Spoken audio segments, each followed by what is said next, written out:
بسم اللہ الرحمن الرحیم۔ واقعہ معراج اللہ تعالیٰ کی قدرت کی نشانیوں میں سے ایک نشانی ہے جو چشم زدن میں بظاہر رونما ہوا، لیکن حقیقت میں اس میں کتنا وقت لگا یہ اللہ تعالیٰ اور اس کے رسول صلی اللہ علیہ وآلہ وسلم بہتر جانتے ہیں۔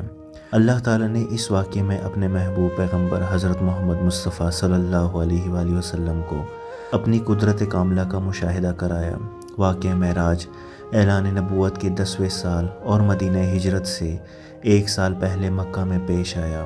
ماہ رجب کی 27ویں رات ہے۔ اللہ تعالیٰ فرشتوں سے ارشاد فرماتا ہے، اے فرشتوں، آج کی رات میری تسبیح بیان مت کرو، میری حمد و تقدس کرنا بند کر دو، آج کی رات میری اطاعت و بندگی چھوڑ دو، اور آج کی رات جنت الفردوس کو لباس اور زیور سے آراستہ کرو، میری فرمان برداری کا کلاه اپنے سر پر باندھ لو۔ اے جبرائیل، میرا یہ پیغام میکائیل کو سنا دو علیہ السلام کہ رزق کا پیمانہ ہاتھ سے علیحدہ کر دے۔ اسرافیل سے کہہ دو کہ وہ سور کو کچھ عرصہ کے لیے موقوف کر دے۔ اسرائیل سے کہہ دو کہ کچھ دیر کے لیے روحوں کو قبض کرنے سے ہاتھ اٹھا لے۔ رضوان سے کہہ دو کہ وہ جنت الفردوس کی درجہ بندی کرے۔ مالک سے کہہ دو کہ دوزخ کو تالے لگا دے۔ خلد بری کی روحوں سے کہہ دو کہ آراستہ و پیراستہ ہو جائیں، اور جنت کے محلوں کی چھتوں پر صف بستہ کھڑی ہو جائیں۔ مشرق سے مغرب تک جس قدر قبریں ہیں، ان سے عذاب ختم کر دیا جائے۔ آج کی رات شب معراج میرے محبوب حضرت محمد مصطفیٰ صلی اللہ علیہ وآلہ وسلم کے استقبال کے لیے تیار ہو جاؤ۔ چشم زدن میں عالم بالا کا نقشہ بدل گیا۔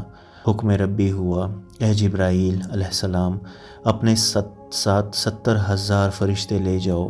حکم الہی سن کر جبرائیل امین علیہ السلام سواری لینے جنت میں جاتے ہیں، اور آپ نے ایسی سواری کا انتخاب کیا جو آج تک کسی شہنشاہ کو بھی میسر نہ ہوئی ہوگی۔ میسر ہونا تو دور کی بات ہے، دیکھی تک نہ ہوگی۔ اس سواری کا نام براق ہے۔ تفسیر روح البیان میں ہے کہ نبی کریم صلی اللہ علیہ وآلہ وسلم سے پہلے براق پر کوئی سوار نہیں ہوا۔ ماہ رجب کی 27ویں شب کس قدر پرکیف رات ہے۔ مطلع بالکل صاف ہے، فضاؤں میں عجیب سی کیفیت طاری ہے۔ رات آہستہ آہستہ کیف و نشاط کی مستی میں مست ہوتی جا رہی ہے۔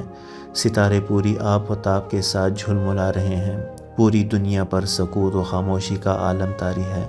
نصف شب گزرنے کو ہے کہ یکایک آسمانی دنیا کا دروازہ کھلتا ہے۔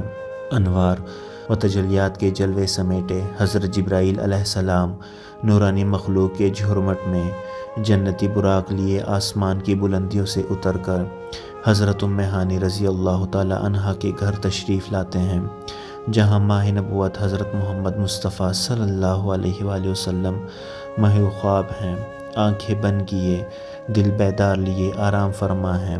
حضرت جبرائیل علیہ السلام ہاتھ باندھ کر کھڑے ہیں اور سوچ رہے ہیں کہ اگر آواز دے کر جگایا گیا تو بے ادبی ہو جائے گی۔ فکر مند ہے کہ معراج کے دولہا کو کیسے بیدار کیا جائے۔ اسی وقت حکم ربی ہوتا ہے کہ یا جبرائیل علیہ السلام قبل قدمیہ، اے جبرائیل علیہ السلام میرے محبوب کے قدموں کو چوم لے تاکہ تیرے لبوں کی ٹھنڈک سے میرے محبوب کی آنکھ کھل جائے۔ اسی دن کے واسطے میں نے تجھے کافور سے پیدا کیا تھا۔ حکم سنتے ہی جبرائیل امین علیہ السلام آگے بڑھے اور اپنے کافوری ہونٹ محبوب دو عالم حضرت محمد مصطفیٰ صلی اللہ علیہ وآلہ وسلم کے پائے ناز سے مسح کر دیے۔ یہ منظر بھی کس قدر حسین ہوگا جب جبرائیل امین علیہ السلام نے فخر کائنات حضرت محمد مصطفیٰ صلی اللہ علیہ وآلہ وسلم کے قدموں کو بوسہ دیا۔ حضرت جبرائیل امین علیہ السلام کے ہونٹوں کی ٹھنڈک پا کر حضور صلی اللہ علیہ وآلہ وسلم بیدار ہوتے ہیں اور دریافت کرتے ہیں، اے جبرائیل علیہ السلام کیسے آنا ہوا؟ عرض کرتے ہیں، یا رسول اللہ صلی اللہ علیہ وآلہ وسلم، خدائے بزرگ و برتر کی طرف سے بلاوے کا پروانہ لے کر حاضر ہوا ہوں۔ اس ویڈیو کا اختتام یہیں پر کرتے ہیں۔ انشاءاللہ اگلا قصہ مکمل آپ کو دوسری قسط میں سنایا جائے گا۔ جزاک اللہ خیراً کثیرا۔